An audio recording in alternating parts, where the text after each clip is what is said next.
siempre lo he entendido como un espacio súper abierto, muy libre, donde mezclar disciplinas, si se puede, sin miedo. Yo vengo como de una tradición así originariamente, muy del texto, pero el texto también luego subvertido y el texto llevado como al arte, pues el trabajo que hice con Itziar Ocariz durante muchos años, con la Performer, que ha estado además aquí un montón de veces en el Musac y tuve la suerte de acompañarle y hicimos aquí varias performances, varios directos. El uso que hacía del lenguaje, el uso que hacía de la imagen, la literatura, la peli justamente empieza con una cita de Bolaño, ¿no? Que también es otro escritor, artista que sabe cómo recoger elementos de otras disciplinas, imágenes, colecciones de fotos. Entonces, yo el cine lo entiendo desde ahí. Sí que al haberme formado en el texto y en el arte, sí que tengo como...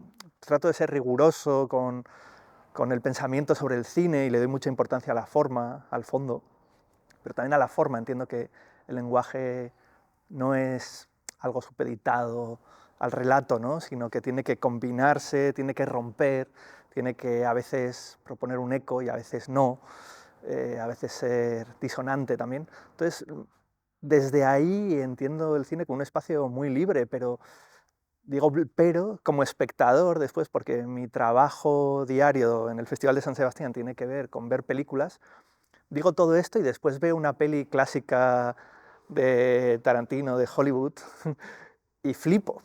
O sea, que hay algo en el relato, y ahí vuelvo un poco al principio, hay algo en el relato y en la narrativa de que alguien te cuente algo que yo creo que forma parte de mí o de cómo entiendo yo, no solo el cine, sino las disciplinas artísticas.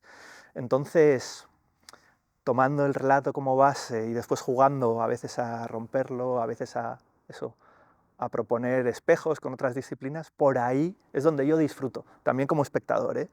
Luego, te digo, veo una peli clásica, me encanta, pero también veo una peli experimental de una directora brasileña, yo que sé, Ana Vaz, haciendo una peli en 16 en la selva del Amazonas y yo que sé, y haciendo como un ensayo, y también disfruto, ¿no? Entonces, hay algo que es muy básico que es disfruto mucho como espectador, disfruto mucho entendiendo que una autora, un autor han jugado y trato de replicar eso, o sea, ya que me pongo y ya que es tanto trabajo hacer una película, trato de pasarlo bien y de retarme a mí mismo, ¿no?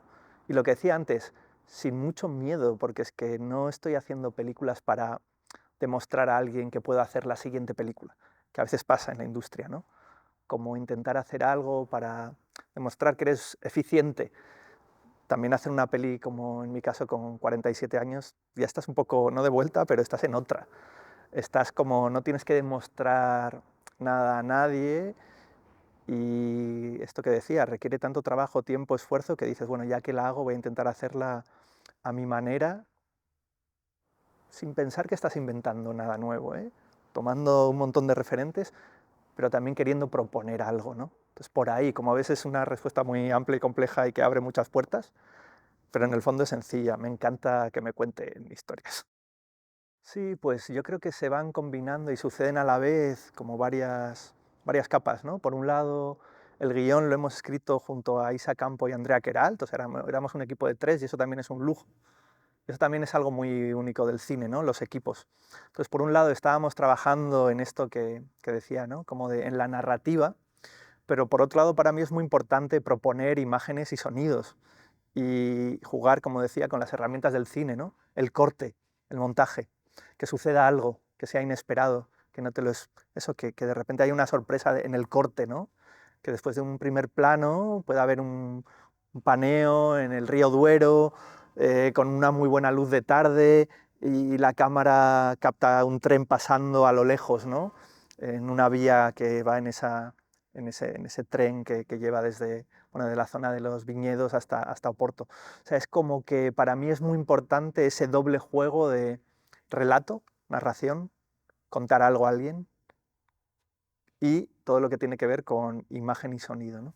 Entonces ahí es donde trato de equilibrar algo, sabiendo que, antes lo decía, es intentando no tener miedo, porque todo lo que nos rodea en varias disciplinas artísticas nos obliga a veces a ser como muy, ¿no?, muy precisos, pero también la disciplina depende de dónde vengas y en mi caso hace que, bueno, que mis referentes también hayan sido cineastas o escritoras o artistas plásticas que han probado a jugar más con el lenguaje, que han estado a veces en el museo, que han estado un poco fuera del centro, en la periferia, y desde ahí te da también una libertad, ¿no?, de poder hacer algo proponiendo, sí. Sí, por un lado, como te decía ahora, en la escritura 3, que la disfruté muchísimo, ya de aquella versión con la que fuimos a rodaje, había ya decisiones de montaje tomadas ahí. En mi fantasía ideal yo incorporaría a la montadora desde el principio y también a la música. La música la pude incorporar desde el principio, pero no a la montadora porque, bueno, es Anna Paz, que es la montadora de las películas de Carla Simón, entre muchas otras, y su agenda es complicada y no pudo estar desde el principio, pero yo tenía muy en cuenta que ya en el texto, en la escritura, podía haber decisiones de un cambio de una secuencia a otra que ya mostraban ciertas líneas del montaje. Y después tuve la suerte de estar con Ana en Barcelona durante muchos meses trabajando en su estudio y ahí fue donde, esto es un lugar común de la historia del cine, pero es verdad que ahí es donde se termina de reescribir la peli, ¿no? Porque en guión tienes una versión, en rodaje y el azar del rodaje incorpora otra versión, que es el material que te llevas, y es en la sala donde terminas de todas las posibilidades que hay infinitas, porque una peli se puede montar como quieras, en una cronología lineal, romperla, jugar a capítulos, hacerla más abstracta o irte a lo que desees.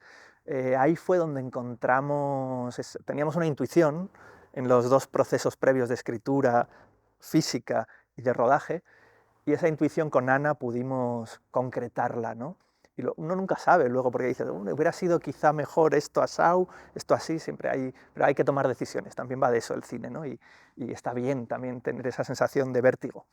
Entonces, con Ana, por ejemplo, decidimos la estructura en capítulos, con Ana, por ejemplo, decidimos vaciar mucho al personaje de Vera y de Cora hasta que llegaran a Portugal, como vaciarlas y para que el tercer bloque fuera como más emocional, ese drama, ¿no?, ese encuentro de las dos mujeres, de las dos madres.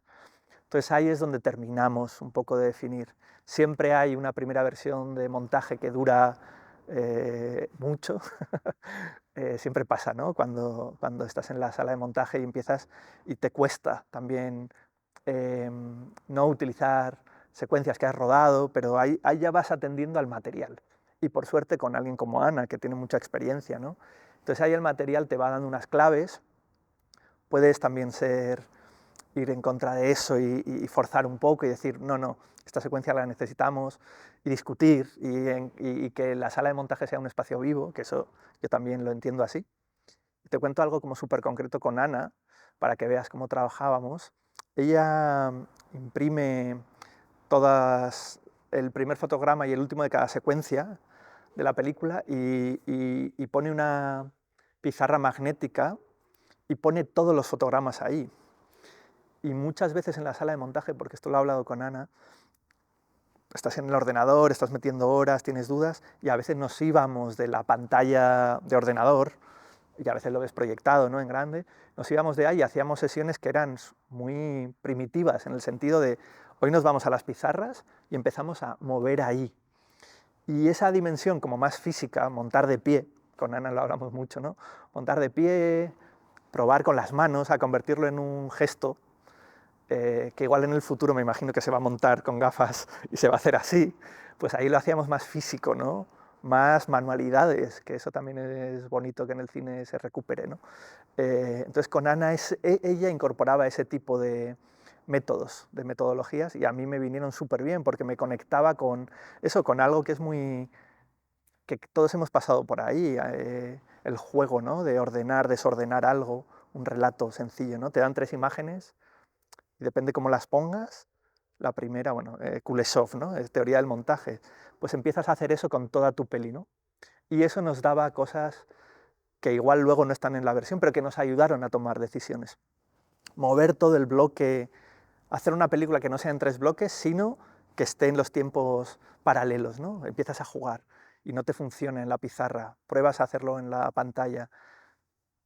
No es esto, pero de repente te da una clave para saber cómo terminar un bloque. Ese tipo de experiencias, pues con alguien como Ana se pudieron hacer, y para mí eso es como un lujo, porque entiendo también hacer una peli como una experiencia, ¿no?, creativa, fuerte. Eh, Sé que hay gente que, y todo bien, porque hay muchas maneras y la diversidad en el cine y en todo me parece la única manera, pero sé que hay gente que trabaja más con storyboards y que son muy precisas, precisos en rodaje y que de alguna forma tratan como de, bueno, de terminar mostrando la peli que habían imaginado. En nuestro caso estábamos muy abiertos a que pudieran suceder otro tipo de cosas. Sí. En este caso, eso, la compositora es Maite Arroyo Jáuregui, Mursego, que es una colega íntima, y ya en mi primera película trabajé con ella y en sus discos he trabajado también. Con Maite sí que la incorporé desde el principio. Por un lado, nuestra peli juega también de alguna forma a los géneros del cine, ¿no? Empieza como una peli de cine negro casi, ¿no?, un policíaco. Entonces yo le pedí a Maite referencias, bueno, hicimos ya rápidamente una carpeta de trabajo y ahí están como un Bernard Herrmann de las pelis de Hitchcock, y la peli empieza con una orquestación, unas manos sobre un mapa y el inicio de una historia que podría ser una historia, como dice Vera, ¿no?, de violencia, podría ser un noir completamente, ¿no? Pero Maite, como bueno, le pedí como muchas referencias, hablamos mucho, estuvo desde el principio, yo quería que eso fuera derivando, ¿no?, hacia otro lugar. Ella como compositora, su formación es clásica, cello, después también compone con piano, pero últimamente su grupo, sobre todo Mursego, es experimentación pura. Ella viene de los grupos de experimentación de Arte Leku, de Audiolab, de ese espacio muy abierto, muy libre, muy a jugar y a romper, ¿no? Entonces yo sí que necesitaba que Maite, partiendo de lo clásico, de hagamos música de cine negro, ¿cómo nos vamos hasta y cómo atravesamos una geografía hasta llegar a un fado, que es un poco nuestro viaje, es Madrid, Donosti, Portugal, ¿no? Entonces, ¿cómo llegamos al fado, Maite? ¿Cómo llegamos a lo emocional? ¿Cómo llegamos de la venganza a los cuerpos de estas dos mujeres y de su hijo, ¿no? Entonces, Maite sí ha sido muy clave, siempre lo es en los procesos, cuando estoy trabajando con ella, nos conocemos tanto que ya es... Eso no quiere decir que acertemos a la primera, ni que yo las referencias que le dé, o sea, es como que son procesos muy intensos, discutimos un montón, nos pasamos un montón de pistas, es mucha locura muchas veces montar ese sonido, porque viene con mucho... Hay muchas maquetas, eh, pero el resultado me parece muy único, y hay otros compositores y otras compositoras en España que me encanta cómo lo están haciendo, Olivier Arson, me encanta lo que está haciendo últimamente. Después con Maite siempre hablamos de Mika Levi. Venimos de tradiciones que muy do it yourself, lo que pasa es que ella ya se ha profesionalizado mucho, pero viene de ahí, entonces le puedes pedir, hazme un ruido con un sinte, y ella ya conoce a alguien que tiene un sinte analógico que si no se baja el no sé qué, el plugin, y de repente lo tienes por la tarde, ¿no? Eso, antes te decía, mi fantasía sería montadora, música, mezcla y yo durante muchos meses en la sala, compartiendo espacio, ¿no? Es imposible porque los sistemas de producción no permiten esos tiempos porque son caros, pero ahí ese juego de que le puedas decir al mezclador, en este caso, espera, aquí vamos a hacer el fade, pero que Maite nos pase una pista por aquí arriba y lo metemos de fondo, o hazme de tu biblioteca de sonidos, eso sería lo ideal siempre, ¿no? Entonces sí, la música y el sonido lo disfrutamos mucho también. Es una peli que se puede escuchar también, creo. Algo que tiene que ver con los cuerpos, ¿no? Que mi tradición en la época en la que trabajé con Itziar Ocariz tanto, el cuerpo estaba incorporado en primer plano, ¿no? Las performances eran 2 micros, ella y yo, y texto, ¿no? De alguna manera. Entonces, para mí hay algo que tiene que ver con las manos y el cuerpo, las coreografías, pero ahí te vas desde referencias muy clásicas de una Pina Bausch hasta performers, ¿no?, que han trabajado con su cuerpo. Entonces, nuestra peli es una peli de manos, pero es una peli de coreografías muy de movimiento, ¿no?, y algunas muy directas, ¿no?, como una secuencia en la que un grupo de estenotipistas hacen un ejercicio que lo suelen hacer habitualmente de calentar las manos, pero lo sublimamos un poco, ¿no? Lo llevamos a un ejercicio estético. Ahí trabajé con una coreógrafa, María Ibarreche, que es una coreógrafa de Bilbao, una buena amiga que ha trabajado en el mundo del cine, aunque ella trabaja en escena sobre todo, y con ella preparamos varias coreografías con figuración de la peli y finalmente está ahí también, ¿no? Esos cuerpos están ahí moviéndose. Pero incluso los movimientos que hace Vera, y con un ritmo que en la peli está muy marcado, el 1, 2, 3, 4, ahora. 1, 2, 3, 4, ahora. Para mí eso viene de la tradición de danza contemporánea, ¿no? De una Pina Bausch haciendo, cuando ves sus piezas y las repeticiones. Yo trato de integrar eso de manera natural, con todo lo antinatural que es mezclar esto. O sea, no es que me ponga a hacer una lista de cosas que me gustaría meter, sino que me imagino a Lola Dueñas haciendo una gestualidad de ese tipo y me pone la imagen. Digo, esto, si Lola hiciera esto, pero de la misma forma que algo relacionado con el movimiento me puede activar, también la fantasía de qué pasa si Lola Dueñas y Ana Torrent son rubias en una película, ¿no? Y la referencia de eso es el cine negro, ¿no? Hitchcock. ¿Cómo sería eso si estas dos actrices del cine español en nuestra peli fueran rubias? Y a mí ese tipo de motivantes y convertir luego eso en una imagen o en una imagen, un tiempo, me motiva mucho, ¿no? Entonces a ella sí, filmar a una actriz moviéndose en el espacio ya o sea, es algo básico, pero es como ahí están las decisiones, ¿no? Dónde pones la cámara, a qué distancia, qué va a sonar, cómo se miran. Hay algo en el cine muy directo de esa coreografía de ojos, ¿no?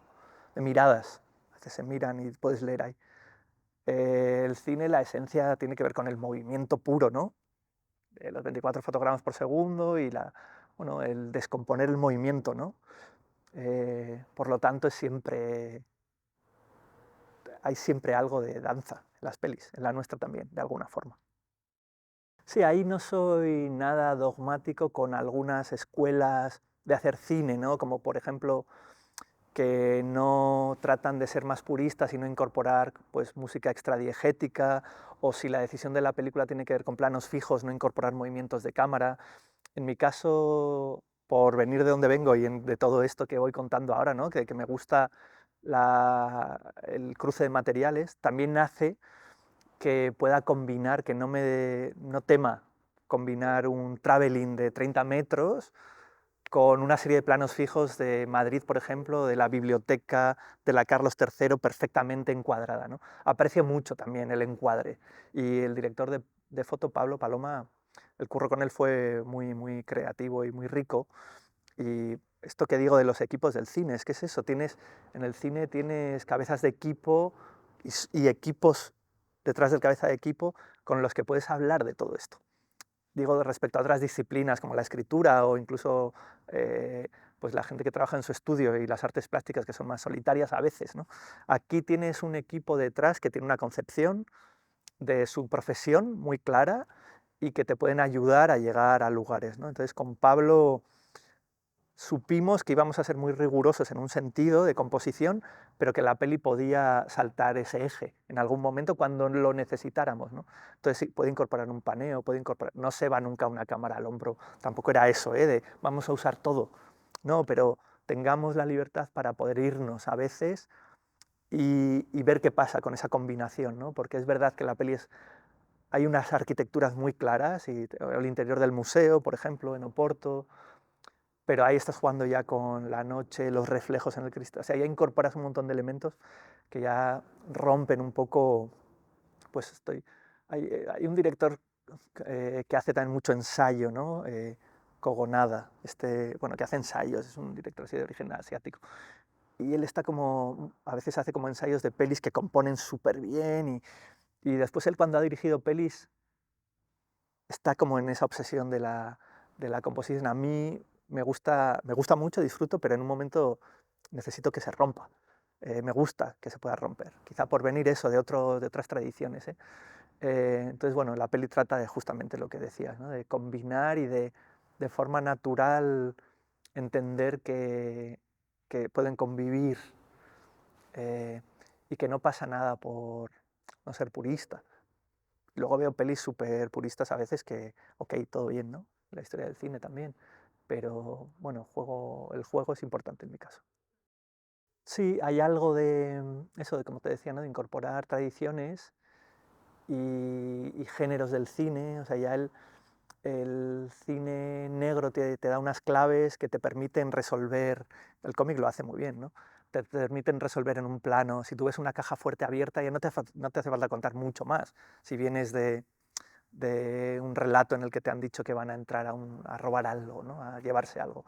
Esa elipsis creo que hay que usarla, ¿no?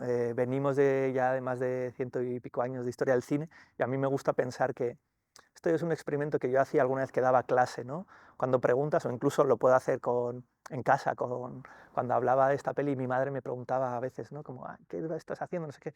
Yo a veces hacía un ejercicio que era, ¿cómo te escaparías de la cárcel?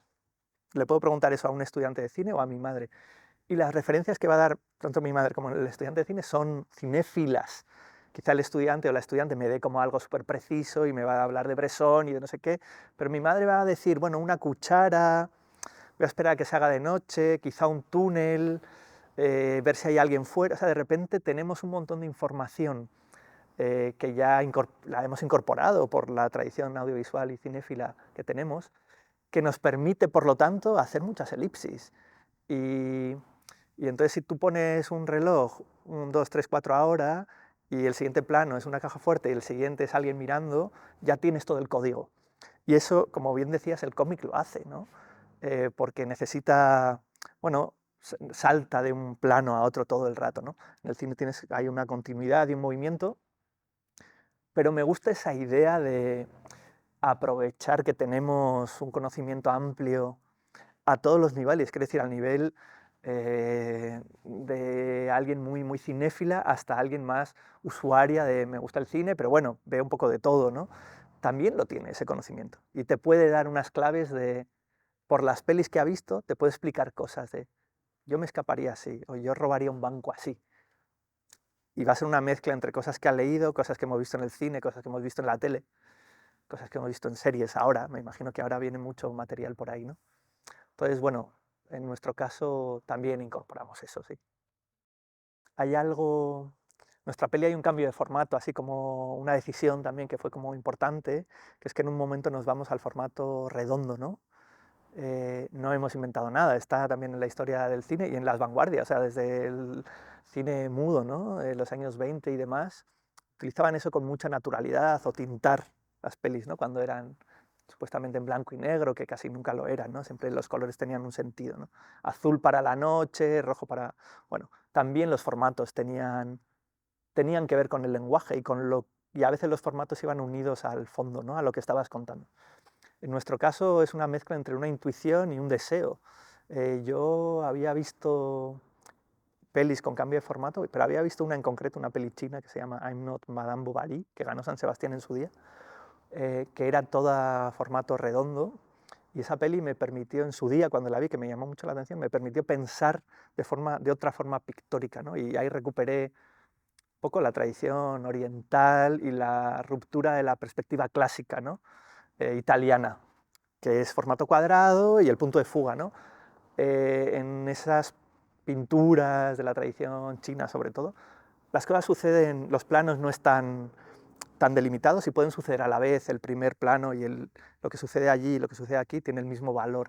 Esto está sucediendo el relato a la vez en varias capas, ¿no? Eso me interesa un montón. Y después también que te obliga a componer de otra forma, ¿no?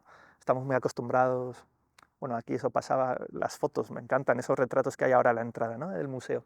Puedo estar 2 horas mirando eso tan sencillo como es un retrato, ¿no? El formato cuadrado te obliga a eso, ¿no? Pero el redondo de repente rompes algo a lo que estamos más acostumbrados, ¿no?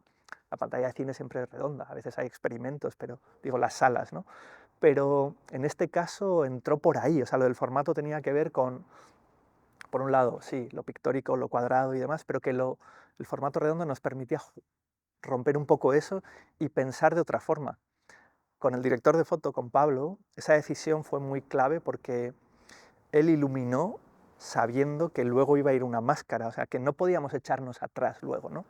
no era porque este foco, aquí hay un par de focos, entonces sabíamos que iba a ir esto, entonces dependiendo del valor de plano, si nos arrepentíamos de esa decisión, luego no íbamos a poder montar la película, a no ser que hiciéramos una peli muy meta, donde se ven los elementos, y no era la idea, ¿eh?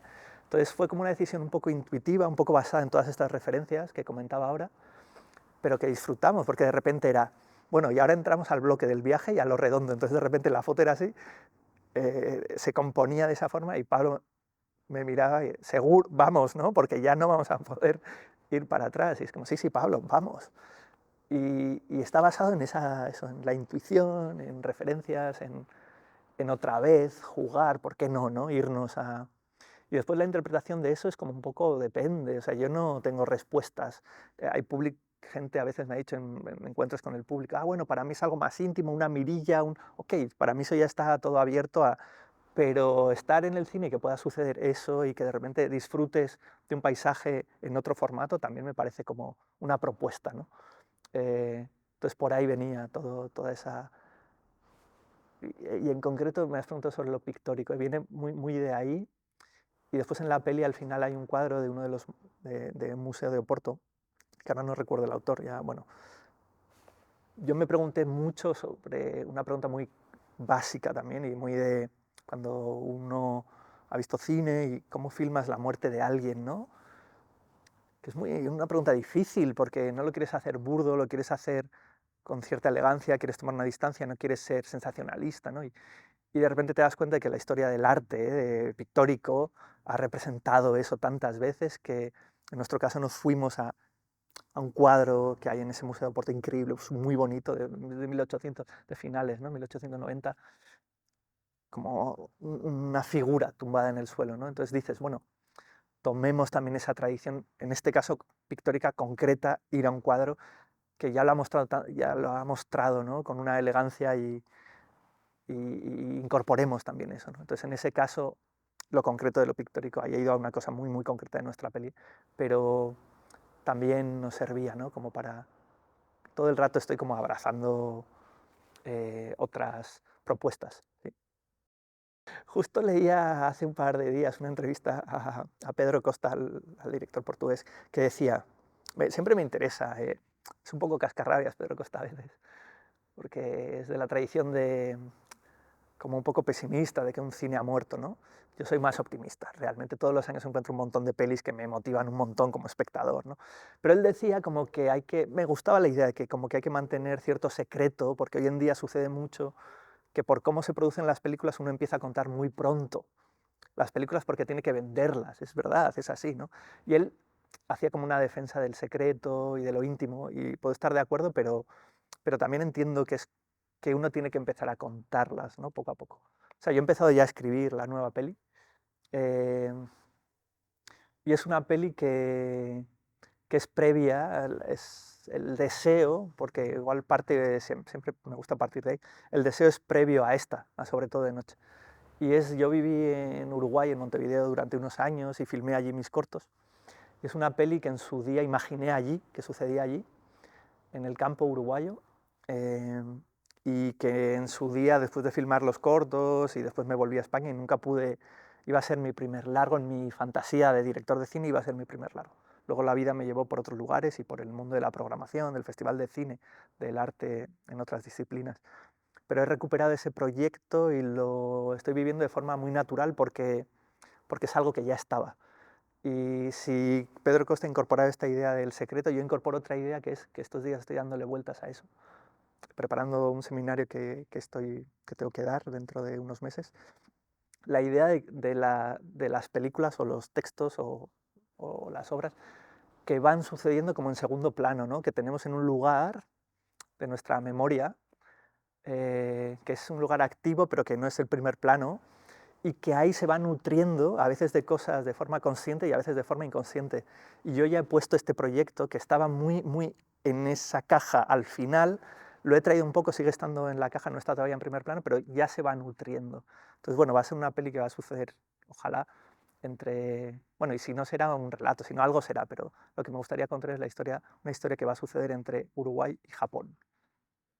Ahí vamos a ver qué pasa con eso.